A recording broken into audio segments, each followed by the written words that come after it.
Nakit niyo ito. Maliit na bahay ng mga ifugaw. Kung hindi ako nagkakamali. Itong machine gun na to. Hindi. Ano siyang totoo?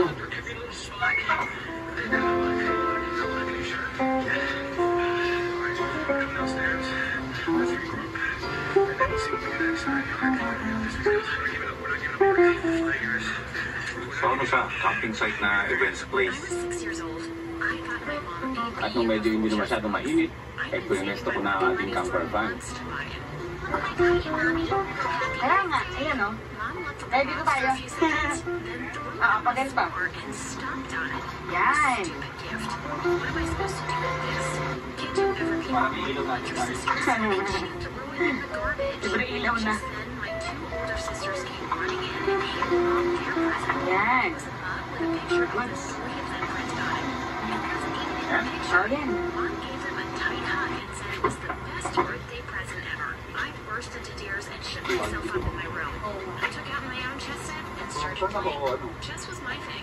I was obsessed with it. Dad had left us when we were little because he thought that marriage and kids was too responsibility for him. I was exactly like my dad, so Mom took out all her anger on me. Anything I did seemed to get on her nerves. Even my older sisters seemed to hate me, and they blamed me for everything. They failed all their exams. They said it was my fault. She always has company over to play chess, and they make so much noise. We weren't able to study for the tests.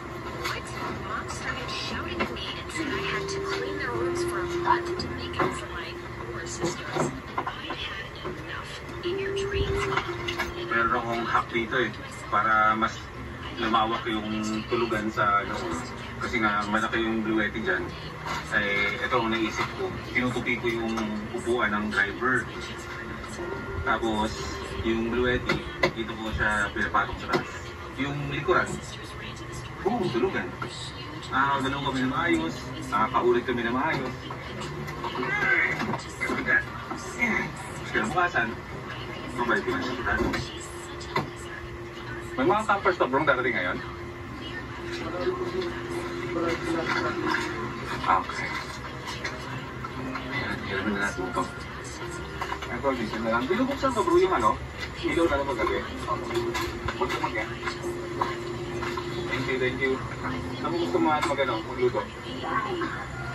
Dito?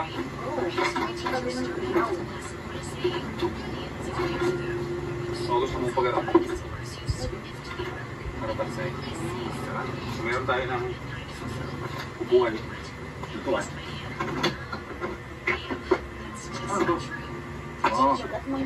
Lugat mo nga.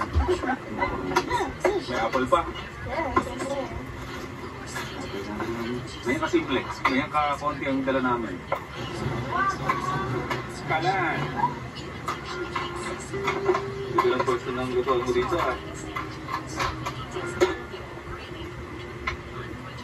Ang pagbansang kalan ng Pilipinong mamamayan.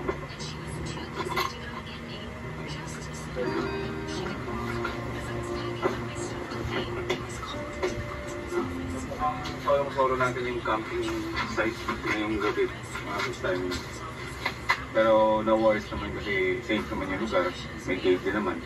Sa napakaraming mga caretakers dito, mga kuya natin dito. So matutulog ulit tayo ng nakabukas ang wood ni Watod para malamig. Medyo malamok, pero mamaya yung wala na. Pero habang may lamok, meron tayo palaging baon na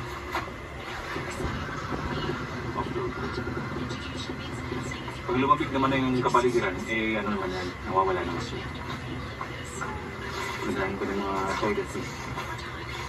Sabit yun ang ganyan. Pag-imit. Ba't ko siya?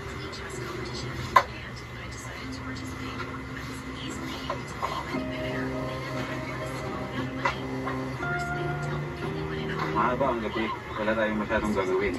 Kaya, i-maximize natin. Paantok, mag-edit na ako sa clip mamaya. Tapos, mag-movie time kami. Sa mga magtatanong kung anong klaseng laptop ang gamit ko, MacBook Pro M2. Matagal na tanong na to, kung ano daw ba yung ginagamit ko na microphone kapag ako ay nag-voice over. So parang gadgets reveal na ba ang tawag dito? Ang gamit kong microphone ay Rode NT USB. Hindi ko ako nag-voice over. Welcome back to another Van Life episode. Dito mo siguro uulan, no? Ano pa kayo tinatanong? Kuya! Sige. Safe naman, di ba? Thank you. Nagtanong pa ako mo, umuulan na 10 kilometers lang ang layo nito sa bahay. Ako nga pala. Ako yung natutuwa at nakita ko na ulit yung explanation na pinamana sa akin ni Antet.